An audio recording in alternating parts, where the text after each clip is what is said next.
Search talent all over the world with over 10,000 skills you may not have in X. More than 30% of the Fortune 500 use Upwork, because this is how we work now.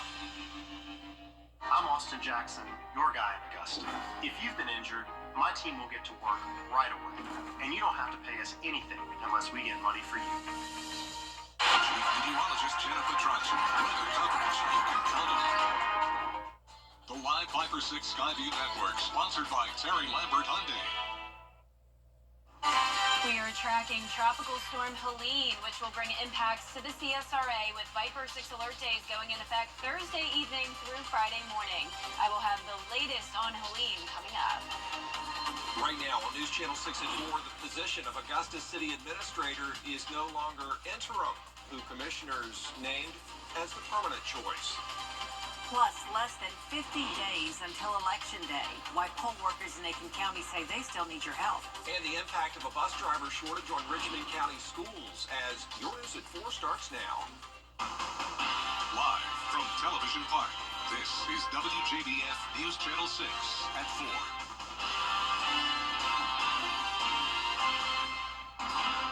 Good afternoon, everybody. I'm Brad Means. And I'm Jenny Montgomery. Thanks so much for joining us. We'll get to our top stories in a moment, but first, all eyes are on the tropics right now. Governor Brian Kemp has declared a state of emergency in Georgia, which means the state has up to 500 National Guards available to be deployed. Our chief meteorologist, Jennifer Trotch, here now with a first look at what we can expect in our area. Jenna? Yeah, that's right, guys. So we are going to have those Viper 6 alert days going in effect Thursday night through Friday morning. So the good thing with this is that it will be a fast-moving storm, and we'll get into it in just a moment. But right now, we're seeing just some isolated showers and storms in the CSRA. This is not due to Helene. So we still have just pretty much typical summertime weather. It's a hot day. We have some storms. Here's the latest on Live Viper 6. So notice in places like Tolliver County and Hancock County, we have some rain moving in. There's Crawfordville with a light shower, heavy rain moving in from the west shortly. Up in northern Wilkes and Lincoln County, a little bit of rain. Notice some stronger storms with a lot of lightning outside of our viewing area to the north, and same thing to our northwest. Actually, a severe thunderstorm warning. I'm not expecting severe weather here in the CSRA, just some weak thunderstorms here and there. Here's Aiken County. Just outside of it now, we have some heavy rain and spotty shower activity around Wagner. Mix of sunny clouds once again today. Here's a look at our Terry Lambert Hyundai Skyview cam into Burke County, looking good. Temperatures are hot. We're back at the 90-degree mark in places like Augusta and Allendale. Barnwell, you're sitting at 91, 89 in Evans, 91 in Millen. Aiken, it actually just changed, was 82, went up to 86 now, 83 in Edgefield, and 91 in Sandersville. Dew points are anywhere from the mid-60s to low 70s, so we have a lot of moisture to our northern half of the CSRA, north of I-20, where we're seeing some of that pop-up storm activity. Winds are coming in from the south around 5 to 10 miles per hour, and for the rest of your Tuesday evening, seeing a south wind, temperatures going down into the upper 70s by 8 o'clock. Now, as for satellite and radar, we do have an approaching cold front, but of course our main focus is on Helene. Right now, winds are at 45 miles per hour. It's off the coast of Cancun, Mexico. We'll be moving into the Gulf of Mexico over the next couple of days, and that will allow for some strengthening as it interacts with the very warm water. So it is possible that this could be a major hurricane at landfall. For us over the next couple of days, just those isolated showers and storms, mostly cloudy tomorrow. Once again, Viper 6 alert days Thursday into Friday due to the tropical impacts. I'll have a look at the futurecast for that and everything you can expect coming up. But back to you. Jenna, thanks. Some schools are moving their Friday night football matchups because of the threat of severe weather. The following games have been moved to Wednesday. Brooklyn Casey at Midland Valley and Barnwell at Silver Bluff. Those games tomorrow night at 7. Mid-Carolina at Batesburg-Leesville. That game's going to be at 7:30. Please check our website for any updates at WJBF.com. Well, a change at the top of Augusta government where after several attempts, Augusta commissioners finally voted to... An update now to a story we told you about last month. In August, Thompson Mayor Benji Cranford was indicted for giving alcohol to inmates on a work detail within the city limits. It stemmed from an incident in early June when the Thompson Police Department asked the GBI to conduct an investigation into Cranford. Governor Brian Kemp has now assigned a committee to review the indictment to determine whether the mayor should be suspended. Count on us to keep you updated on this developing story. Some Richmond County parents are speaking out about school buses being late. Hannah Latier joining us live from the transportation area with a deeper dive into the issue. Hannah. Yeah, guys, parents we spoke to tell us these issues have been going on for a while. Buses sometimes being hours late picking up their children or hours late dropping them off. They've taken to social media to share their experiences, citing issues with the bus tracking app, a lack of communication between the bus drivers and schools, and there not being enough bus drivers. Parents have had to leave work to come back and take their kids to school or keep students out of school due to no transportation. One parent says she thinks the solution to the problem is deeper than paying bus drivers more or having hiring fares. The next generation workforce is just not doesn't care about money in the same way. They care about work-life balance. They care about time. They care about their ability to maintain their mental state. So you can have as many hiring fares. They could jack that thing up to $30 an hour. They're still going to have a revolving door. And the next school board meeting is Tuesday, October 22nd. We did reach out to a spokesperson with the Richmond County School System and have yet to hear back. Live in Augusta, Hannah Latier, WJBF News Channel 6. Bank of America is donating $15,000 to help the Master's Table Soup Kitchen's urban farm. Each year, Bank of America donates to Golden Harvest. The funds are put back into resources like the fresh produce grown in the garden on Fenwick Street, right by the soup kitchen. Farmers say donations like this help strengthen their ability to provide food. We've slowly started to kind of forget about gardening and farming, and I see this place as really just that reminder of, if you don't have a lot of space, it's okay. You can still just get a pot and put a tomato seed in there and grow some fruit for tomorrow. You can also help continue the growth of the garden by making a donation or volunteering your time. To learn how, just go to our website, WJBF.com. Former Georgia Governor Nathan Deal making a stop in Augusta Monday. Graham Lee was there for the signing of his most recent book, which honors his late wife. It's a new chapter of life for Nathan Deal since Governor Brian Kemp succeeded him in 2019. But as a children's book author, it's a chance for him to share his love for education and reading. It is important, and I think the more they see adults, especially people who may be in some positions of responsibility, telling them that it is important for them to learn to read and taking their time to go read to children. His passion for literacy became more profound thanks to his wife, Sandra. She taught for 15 years in Hall County, Georgia, and made it her mission to read to more than 250,000 students. She died 2 years ago after a battle with brain cancer. It was important because she saw the effects of it in children that were coming through her classroom or the absence of their literacy. Director Dr. Betsy Van Dusen says that absence of literacy in today's youth is even more concerning, saying that only 30% of students are proficient in reading by the end of 3rd grade. What that means is reading will become exponentially harder for them once they get into the upper grades. We really need to focus first and foremost on our communities, supporting our parents, and making sure that we have evidence-based strategies in place for our students in the area to help accelerate those gains. But it's combating those numbers and honoring his late wife's legacy that motivates Deal to achieve his new goal. My book is intended to educate the mind in that it introduces them to words and the pronunciation of words, but it also teaches them some lessons that hopefully will educate their heart. She'd be glad to see young children listening to somebody read a book to them, and to do it in her honor and her memory, which is what it is in her memory. I think she'd be proud. The Literacy Center does have resources available to help improve your reading and literacy skills. We have that information at WJBF.com. Coming up, we're exploring the rich history of Latin American culture. The story of the mother of pop art when we return. Don't go away. Jenna has your full forecast next. Yeah, more on the potential for heavy winds and rain later in the week. Stay with us. Weather headlines on WJBF News Channel 6.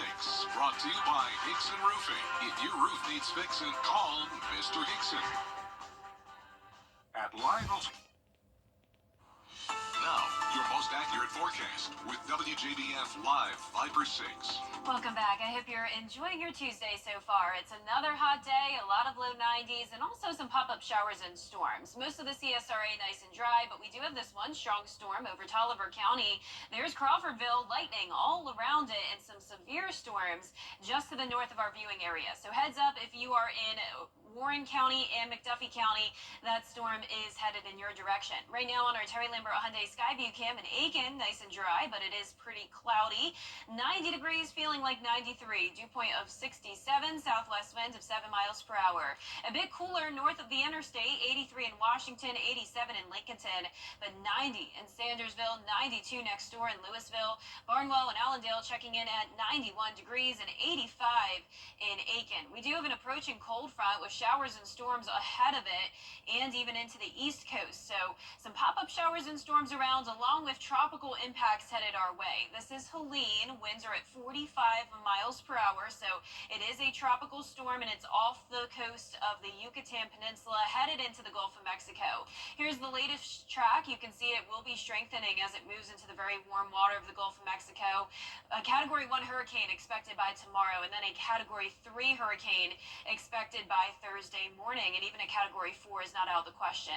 It does look like the landfall will likely be in the Big Bend of Florida, maybe even into the Florida Panhandle. This is 8 p.m. Thursday morning, the center of it to the south of Tallahassee. Moving into Georgia after that, notice there's sort of a break here. It goes from being a Category 3 to a tropical storm, so that means there's a lot of uncertainty on what will happen in between. It is possible, could still be a very weak hurricane as it moves into our southern line counties, or a strong tropical storm. Nonetheless, we're going to get a lot of rain from it.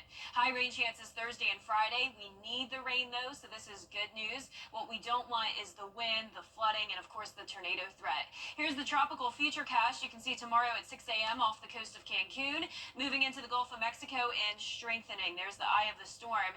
Headed towards the Big Bend of Florida, south of Tallahassee, near Gainesville once again. Moving into Georgia by early Friday morning. This is around 3 o'clock in the morning. Heavy rain bands all across the CSRA, and look at that, it is in and out of here. So that is the good news. Friday at lunchtime, we are pretty much completely dry and done with Helene for the rest of the day. You can see our high resolution futurecast model here. Wednesday at 8 p.m., we'll see those outer rain bands just outside of our viewing area. Still can't rule out a few showers. It really begins though on Thursday morning. Light rain moving in and really taking over as we go throughout the afternoon. Most of this rain will be coming down pretty steady and light, but by late Thursday night, that's when we'll have those heavier rain bands, and notice it really increases in coverage here as we go into the overnight hours of Friday morning. So this is the latest our futurecast goes out to, but after that, we'll just continue to see those heavy rain bands until around 8-10 o'clock in the morning on Friday. Here's the wind gusts up to around 25 miles per hour on Thursday, increasing to 40, maybe 45 miles per hour by Thursday night. Then this is showing the eye of the storm there. You can see the winds are much calmer within the eye, but just on the east side of it, that's where we could have those tropical storm force winds. So Augusta and our South Carolina counties will be on the east side of the storm, which means the higher impacts along with that tornado threat.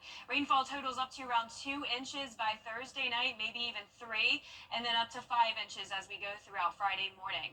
Here's the main takeaways here. We do have the threat of flooding, damaging wind gusts that could lead to power outages, and a few tornadoes possible between Thursday evening and our Friday morning. But after that, a cool down headed our way, so that's the good news. We'll see low to mid 80s as we go into the weekend and next week. Here's your 10-day forecast. Viper 6 alert days in effect Thursday and Friday. Back to beautiful sunshine on Saturday. A few showers early next week, and then highs only in the upper 70s around next Thursday and Friday. Can't wait for that. Yes, looking much better next week. Much better. Thank you.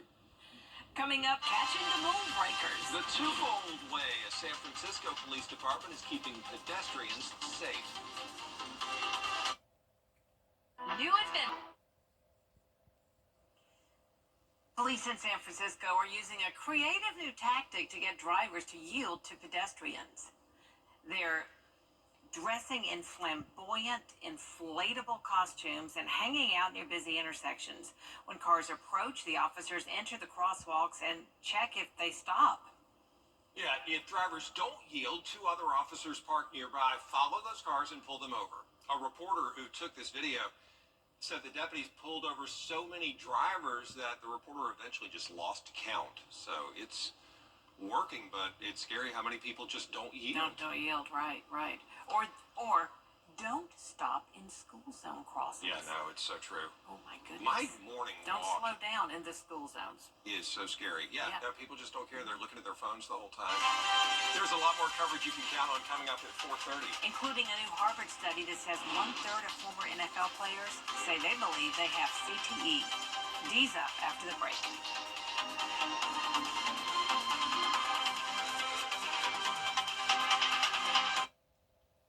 CSRA Obey. At WJBF's Television Park Productions, our mission is to provide local businesses with top quality video and digital content at an affordable price. With decades of experience, our award-winning creative team will guide you step by step through the creative process, resulting in a successful marketing message for your brand. Over the years, we've helped hundreds of local businesses expand their voice. Visit WJBF.com/creative to find out how we can do the same for you. TV's #1 entertainment talk show has everyone talking. Entertaining, hilarious, and so fun to watch. Funniest couples is Lucy and Ricky. Thanks for all the love. Weekday mornings at 9 on News Channel 6. The Live 5/6 Skyview Network, sponsored by Terry Lambert Hyundai. We are tracking Tropical Storm Helene, and this has caused us to issue some Viper 6 alert days from Thursday night through Friday morning as we'll be dealing with the impacts here in the CSRA. I'll break down all the details coming up. Now at 4:30, as the race to the experts are not in support of hand counting paper action against ExxonMobil. Details on the claims and the newly filed lawsuit. Your news at 4:30 starts now. Live from Television Park, this is WJBF News Channel 6 at 4:30. Good afternoon, everyone. Thanks so much for joining us. At 4:30, I'm Dee Griffin. We'll get to those stories in a moment. But first, Chief Meteorologist Jenna Petracci is tracking Hurricane Helene and possible impacts to our area. Jenna. That's right, Dee. So we don't have any impacts yet, but what we are dealing with in the CSRA is some isolated storms. And really, it's just one of our counties really dealing with a strong storm here, and that is Tolliver County. Look at all of this lightning right over Crawfordville. I'll be watching this very closely as it could become a severe storm, but as of now, no watches or warnings around this area. But it is a strong one with a lot of frequent cloud to ground lightning. Our Terry Lambert Hyundai Skyview cam showing dry conditions in Augusta, but it is cloudy, it's breezy, and it's a hot day. Temperatures in the low 90s for the most part. 90 in Thompson, 91 in Barnwell, 85 in Aiken. Millen, you're at 90 degrees. Wrightsville at 91, and some mid to upper 80s there in our northern counties. 87 in Lincolnton, 86 in Saluda, Aiken at 85. Higher moisture north of I-20 where we see some of that pop-up shower and storm activity. Dew points in the low to mid 70s. Winds are coming in from the south, 10 miles per hour now in Swainsboro, 9 in Waynesboro. So a bit of a breezy day. Partly cloudy skies with the chance of pop-up showers and storms throughout the evening, going down into the upper 70s by 8 o'clock and mostly clear. You can see on our satellite and radar here that we do have a cold front out to the west. Few severe thunderstorm warnings here and there. And you can also see we have Tropical Storm Helene down in the Caribbean Sea. It is currently at 45-mile-per-hour winds. It is a strengthening storm. It could be making landfall as a major hurricane in Florida on Thursday. And then from there, we'll be having some impacts in the CSRA Thursday night through Friday morning. So we do have Viper 6 alert days in effect, and I'll give you the latest on that and everything you can prepare for coming up. But back to you, Dee. All right, thanks so much. We'll see you then. We're in the home stretch of the presidential race with February. The state of California is taking another step toward a greener future. Governor Gavin Newsom signed a new law that expands the state's current plastic bag ban to include all plastic bags. California lawmakers banned thin plastic bags at supermarkets and other businesses back in 2014, but allowed shoppers to buy thicker plastic bags that businesses claimed were reusable and recyclable. Well, a recent study, though, revealed a nearly 50% jump in plastic bags being thrown away since the law took effect. The new measure closes the loophole in the existing law. The loophole was that the bag was considered reusable and recyclable, but in fact, nowhere in California recycles those bags. and people are not reusing them, that's really the common situation, is that people don't bring those bags back because they consider them single use. I have my bags that I carry around with me that are like store-bought, and that you can put cold food in them and stuff like that, so I do use those. But the reusable bags like that, yeah, I always forget them at home. He has a unique name. Did you notice her name is Jennifer Lopez? I'm sure a lot of people comment about her name. Are you the singer?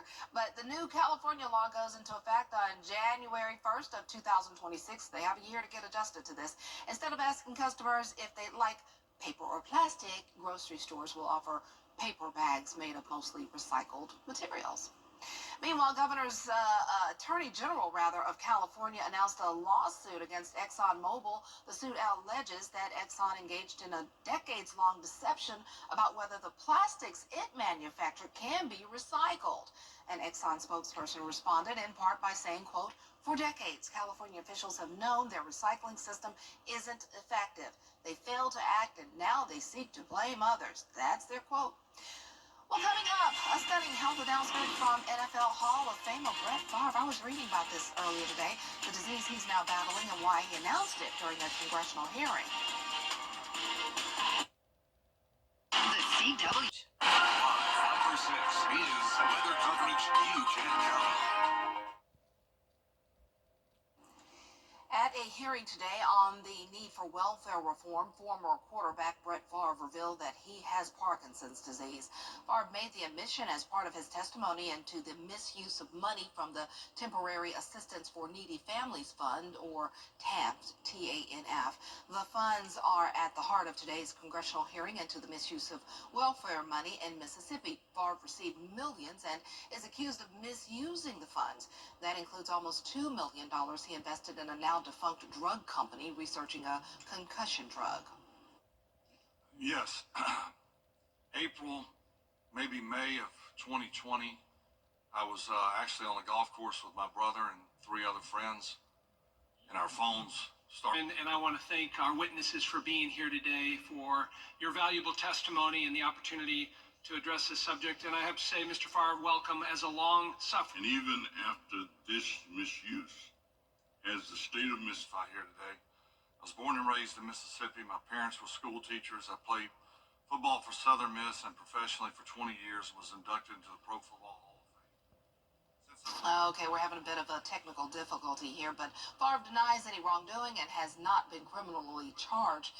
He played in the NFL for 20 years and says he suffered many concussions over the course of his career. We'll have more on Brett Favre's health announcement tonight at 6. Well, more than 1/3 of former NFL players believe they have CTE. More than 1/3 believe they have the brain disorder. CTE comes as a result of repeated head injuries. The disease can't be treated, and it can only be diagnosed after death with an autopsy. The Harvard study published Monday collected data from nearly 2,000 former football players who played from 1960 to 2024, and approximately 34% reported having a degenerative brain disease, which is believed to be caused by repeated head injuries and increased thoughts of suicide. While we can't go back and change the fact that they had head injury, and we can't know if they actually have it, there's actually so much that we can do that we learned from this study, such as, can we go after their low testosterone, their depression? Can we go after sleep apnea? And all these things that are actually impacting their cognitive function now that we could do something about. This season, the NFL began allowing players to wear Guardian caps, which have extra padding. It's meant to reduce helmet-on-helmet impact. We'll be right back. Popeye's crispy. You can't always choose the weather, but you can choose your weather app. Go with the most accurate and most trusted, the Live 536 mobile app. Download it today. Now, your most accurate forecast with WJBF Live Viper 6. Welcome back. We have a lot to go over today, so let's get right into it with Live Viper 6. We are watching one isolated storm, and it is a strong one right over Crawfordville and into parts of Wilkes County now. To the south of Washington, a lot of lightning.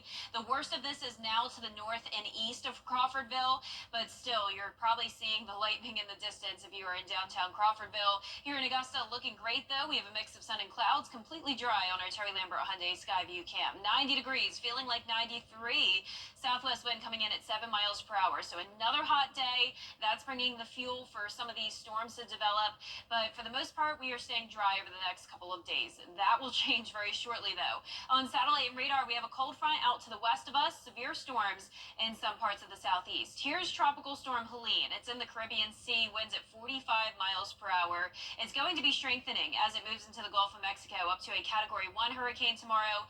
Then could be making landfall as a major hurricane in either the Florida Panhandle or down towards the Big Bend of Florida. By the time it moves into the CSRA, it could be a low-end hurricane or it could be a strong tropical storm. Notice by 8 a.m. on Friday, winds going down to 50 miles per hour, but at that point, it will be to the north of Atlanta. So that just goes to show it will definitely at least be a tropical storm as it moves through our neck of the woods. Now, Wednesday at 6 a.m. off the coast of Cancun, you can see that center of circulation here getting stronger and headed up towards Florida. This is Thursday. You can see 6:30 in the evening, getting ready to make landfall to the south of Tallahassee, most likely. Then moves into the CSRA early Friday morning. This is 3 o'clock in the morning, so I want you to keep that in mind. A lot of this will be overnight, so it's going to be very important that you have a way to receive warnings. Keep in mind that you may be waking up at night. The winds are going to be howling very strong, and the wind is going to be coming down heavy. Now, here is our high-resolution futurecast. I can show you this up to 2 a.m. on Friday morning.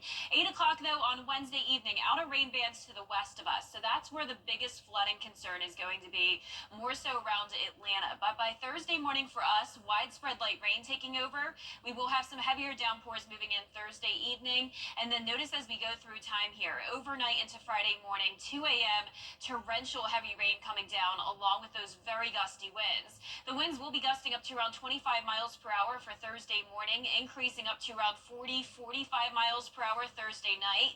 And then this is indicating the center of the storm. This would be the eye wall. Notice the winds are weaker inside the eye, but just on the east side, that's where we could have tropical storm force winds, and we are talking 39 to 73 mile per hour wind gusts overnight into your Friday morning. By lunchtime, winds are still up to around 30 miles per hour, but the rain will be over with. Speaking of the rain, those totals are no joke. We will see up to around 2 to 3 inches by Thursday evening. Then as we go into Friday morning, up to 4 to 5 inches of rain, with the highest amounts to our west. So there is a high risk or a moderate risk of excessive rainfall for a lot of us, with a flash flood watch Wednesday evening for Friday morning for 4 to 7 inches of rain. But I do think it's our western counties that will get up to around 5. Also a slight risk of severe weather, and that threat would be spin-up tornadoes. With any tropical system, we have the threat of a few tornadoes, especially considering we are on the east side of this system. And also remember that widespread power outages are a possibility as well. Let's talk about some good news, though. Temperatures will be cooling down with all of this. Low to mid 80s starting on Thursday and continuing into next week. Here's a look at your 10-day forecast. Viper 6 alert days in effect Thursday and Friday. Windy and rainy. Saturday, back to beautiful sunshine. Next week looks great. We'll see some highs only in the upper 70s next Thursday and Friday. And we'll be right back. I'm attorney Austin Jackson, and I'm your guy in Augusta. And I help people get the money they deserve when they've been hurt. Call 706-724-7224. I'm a registered nurse. There's a new website where you can create your own look-alike Lego action figure. It's to promote the new biopic Piece by Piece that tells the story of musician, singer, songwriter, producer Pharrell Williams in Lego pieces. The film also features other music icons like Gwen Stefani, Jay-Z, and Snoop Dogg as minifigures. This is going to be super fun. You can pick between dozens of outfits, hairstyles, and facial expressions. Once you're done, you can download a picture of your new look-alike next to Pharrell's mini figure. Pretty cool. Well, coming up on News Channel 6 at 5, late school buses. That's the issue a lot of Richmond County parents say they are dealing with, and now they're speaking out. A live report plus more top stories with Brad and Jenny next.